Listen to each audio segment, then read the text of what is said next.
The broadcast. Sarah Chen had always loved the stars. Even as a child growing up on Mars Colony 7, she would press her face against the observation deck windows and dream of sailing between worlds. Now at 19, she served as communications officer aboard the mining vessel New Hope, finally living among those distant lights she had admired for so long. The ship was nothing special by galactic standards, a converted freight hauler with basic life support and mining equipment, crewed by 43 souls who worked the asteroid belts beyond human space. They were civilians registered with the Galactic Mining Consortium, protected under interstellar law. Or so they thought. Sarah was monitoring long-range communications when the proximity alarms began screaming. 3 ships dropped out of hyperspace directly ahead, their hulls painted in the distinctive crimson and black of Krillian raiders. Her training kicked in immediately.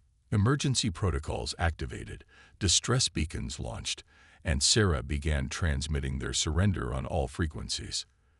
The Krillians had other plans. Captain Rodriguez tried to negotiate, but the aliens cut off his transmission with plasma fire across the New Hope's bow. Their boarding shuttles launched before the human ship could even change course. Sarah watched in horror as armored figures stormed through the airlocks, their reptilian faces hidden behind combat masks that made them look like demons from ancient Earth mythology. The crew was herded into the cargo bay. Sarah found herself pushed against the bulkhead, her heart hammering as she watched the Krillians sort through their captives.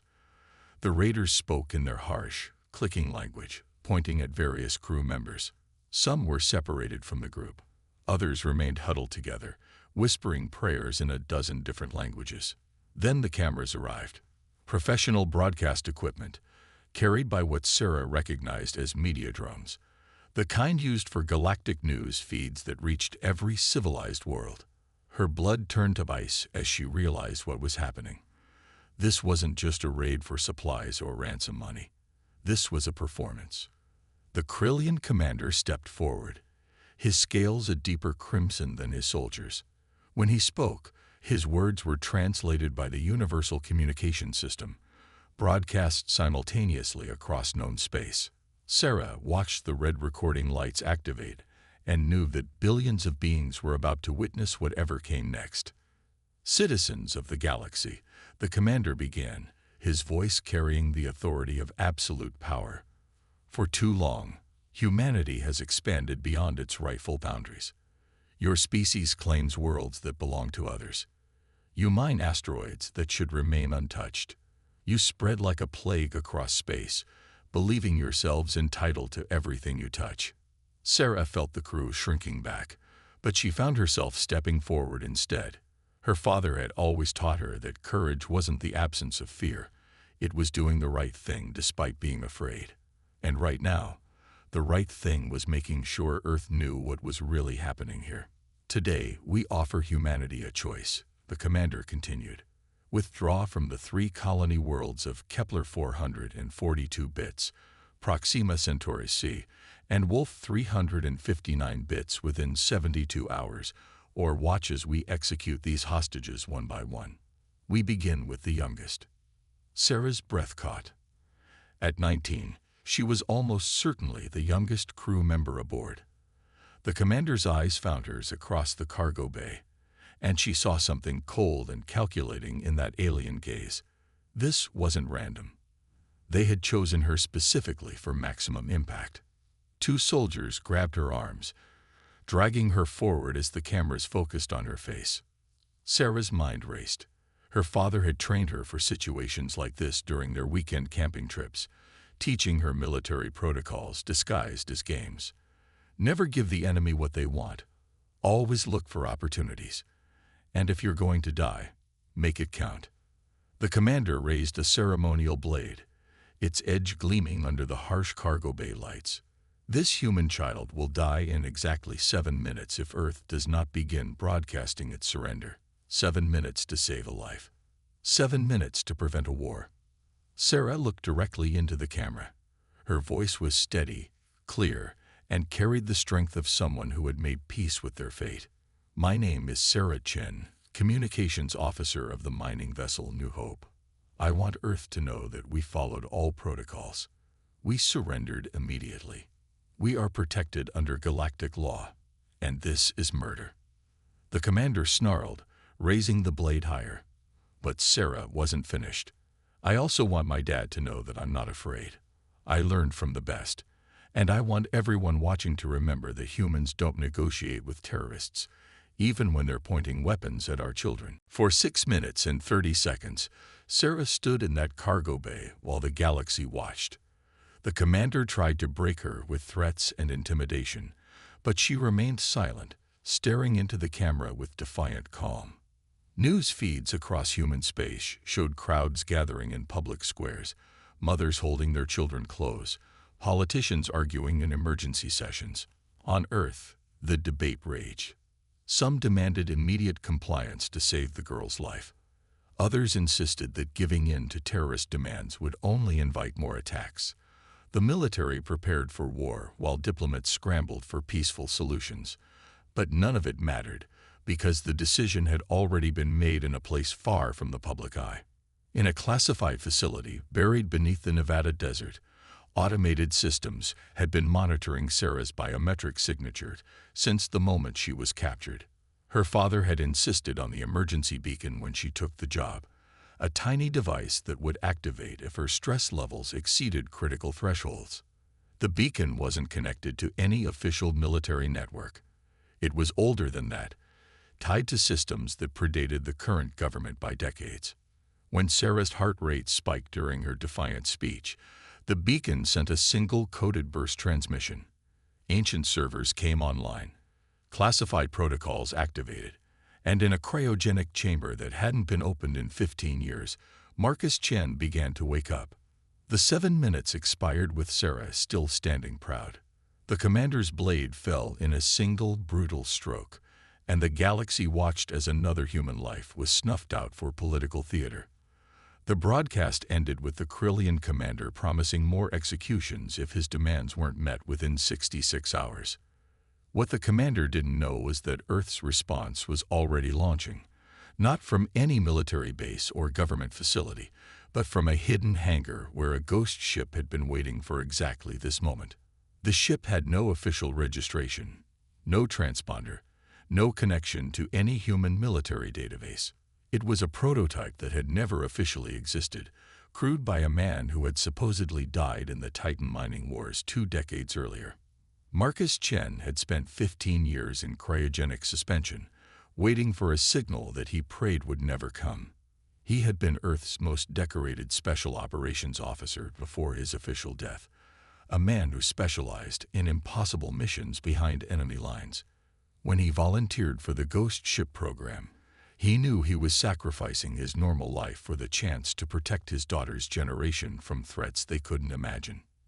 Now, as Sarah's final heartbeat registered on his instruments, Marcus felt something cold and terrible settle into his chest. The war was over. The negotiations were meaningless. Politics and diplomacy had died with his daughter in that cargo bay. 7 minutes after Sarah Chen breathed her last, her father's ship phased through the outer hull of the Krillian command vessel like it was made of paper. The hunt had begun. 7 minutes later, the Krillians never saw him coming. Marcus Chen's ship existed in the spaces between conventional physics, a marriage of human engineering and theoretical science that pushed the boundaries of what was possible. It phased through solid matter, invisible to sensors, leaving no heat signature or electromagnetic trace. To outside observers, the ghost ship simply didn't exist until the moment it chose to materialize.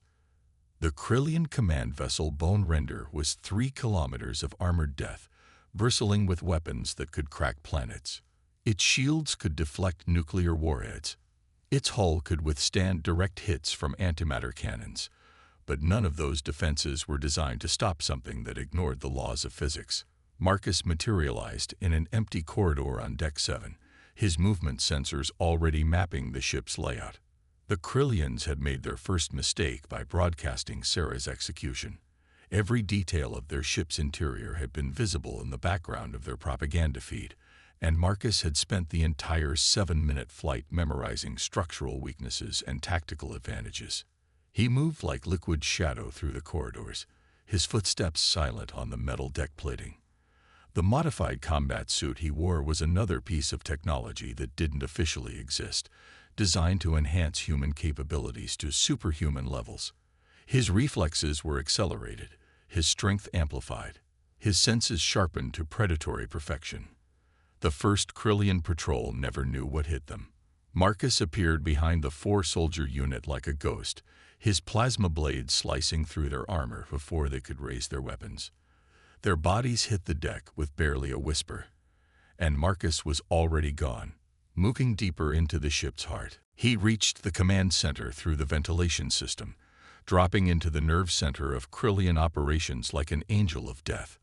The bridge crew scrambled for weapons, but Marcus was already among them, moving with inhuman speed and precision. His blade found gaps in their armor while they were still drawing their sidearms. Within 30 seconds, the bridge was silent except for the soft hum of life support systems. But Marcus wasn't here for the bridge crew. They were just obstacles between him and his real target. The ship's commander had retreated to his private quarters, surrounded by an elite guard unit that represented the finest warriors the Krillian military could produce. They wore powered armor that amplified their already formidable strength, carried weapons that could punch through starship hulls, and had combat experience spanning multiple galactic conflicts. Marcus killed them all in less than 2 minutes. The commander was waiting behind his desk when Marcus finally entered, the alien's scaled hands folded calmly despite the carnage that had preceded this moment. He was older than the soldiers Marcus had fought. His crimson scales faded to rust with age, but his eyes held the sharp intelligence of a seasoned warrior. "You must be the father," the commander said in accented but clear English. "I wondered if Earth's governments would have the spine to send someone." Marcus pulled off his helmet, revealing a face that might have been carved from stone. His eyes were the same dark brown as Sarah's had been, but where hers had held warmth and wonder, his held only cold purpose. "Earth didn't send me. I sent myself. One human against an entire fleet. Even for your species, that seems optimistic." Marcus stepped closer, his plasma blade humming at his side. "You made this personal when you chose my daughter for your little show. Now we're going to discuss the terms of your surrender." The commander laughed, a harsh sound like grinding metal. "Surrender.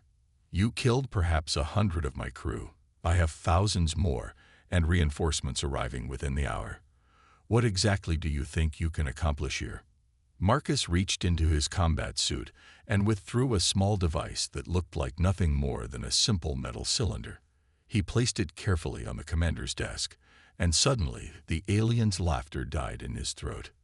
"Antimatter charge," Marcus explained conversationally. "Yield equivalent to about 50 megatons. Dead man switch tied to my biometrics. If my heart stops beating, this ship and everything within 1,000 kilometers ceases to exist." The commander's eyes widened as the implications sank in. "You're bluffing. Humans don't have antimatter weapons small enough for personal deployment. Officially, we don't. Officially, I don't exist either. Officially, the ship I arrived in was never built. There are a lot of things that don't officially exist in human space, Commander. We learned a long time ago that the galaxy is a dangerous place, and sometimes the only way to protect innocent people is to become more dangerous than the things hunting them." Marcus leaned forward, his voice dropping to a whisper that somehow carried more menace than any shout. Sarah was 19 years old. She had never hurt anyone in her life. She was going to be a teacher when her tour ended, wanted to work with children on the frontier colonies, and you murdered her on live broadcast to make a political point. War requires sacrifices. This wasn't war. This was terrorism. And the difference matters because war has rules. Geneva Conventions, prisoner treatment, proportional response. But what you did to my daughter puts you outside those protections. You're not an enemy combatant anymore. You're just prey. The commander reached slowly for a weapon, but Marcus was faster. The plasma blade took the alien's hand off at the wrist, cauterizing the wound instantly. The commander screamed, more from shock than pain, and fell back in his chair. "I'm going to give you a choice now," Marcus continued, his voice still terrifyingly calm. "The same kind of choice you gave Sarah. You can die quickly and cleanly, like a soldier, or you can die slowly and messily, like the terrorist you chose to become. But you are going to die, because that's what happens to people who hurt my family." The commander looked into Marcus's eyes and saw his own death reflected there. No mercy, no negotiation, no last-minute reprieve. Just the absolute certainty of a father's love transformed into vengeance. "Please," the commander whispered. "I have younglings." So did Sarah. She would have made beautiful children someday, taught them to love the stars the way she did. But you took that away from her, and from them, and from me. The blade fell for the second time that day. Marcus activated his communication system, broadcasting on all frequencies that the Krillian fleet was monitoring. His message was brief and direct. "This is Marcus Chen. You killed my daughter. Your commander is dead, along with everyone who participated in her murder. Any Krillian vessel that approaches human space from this point forward will be destroyed without warning. Any Krillian who harms a human citizen will be hunted down personally. This is not a negotiation. This is a promise." He collected Sarah's personal effects from the ship's storage areas, items the Krillians had taken as trophies, her communication badge, the small silver locket their mother had given her, the star charts she had been working on during quiet shifts. Then he activated the ghost ship's retrieval system and phased back out of normal space. The antimatter charge he left behind wasn't connected to his biometrics. That had been a bluff.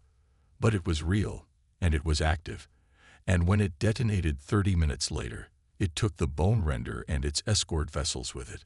The explosion could be seen from 3 star systems away. Within hours, every newsfeed in the galaxy was broadcasting the story. The human who had appeared from nowhere single-handedly destroyed a Krillian battle group and vanished again like a phantom. Some called him a terrorist. Others called him a hero. But what mattered was that the message was received. Humanity wasn't defenseless. They had wolves in the shadows, guardians who would exact terrible prices for harming their people. The galaxy had assumed that humans were soft, that their governments would negotiate and compromise rather than fight.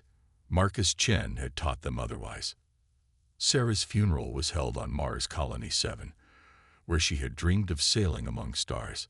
Thousands attended, including representatives from dozens of human worlds and even some alien species who had been moved by her courage. Her final words became a rallying cry for human expansion.